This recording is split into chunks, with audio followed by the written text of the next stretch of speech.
ఇక హంగేరియన్ రచయితకు సాహిత్యంలో నోబెల్ బహుమతి ప్రకటించారు. 2025కి గాను ప్రతిష్టాత్మక నోబెల్ పురస్కారాల ప్రకటన కొనసాగుతోంది. లేటెస్ట్గా సాహిత్యంలో నోబెల్ బహుమతిని royal Swedish academy of sciences ప్రకటించింది.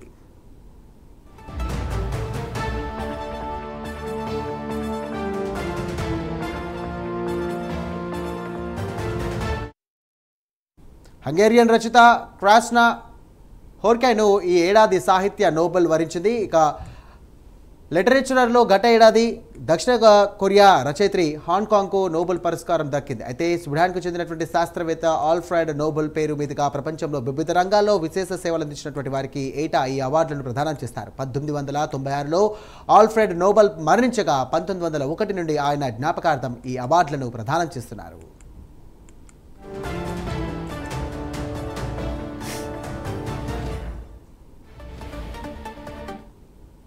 ఈ ఏడాది ఇప్పటికే వైద్య, భౌతిక, రసాయన శాస్త్రాల్లో నోబెల్ గ్రహీతల పేర్లను కూడా ప్రకటించారు. లేటెస్ట్గా లిటరేచర్లో నోబెల్ ప్రకటించారు. నోబెల్ శాంతి పురస్కారంతో పాటు ఎకనామిక్స్లో పురస్కారం ప్రకటించాల్సి ఉంది.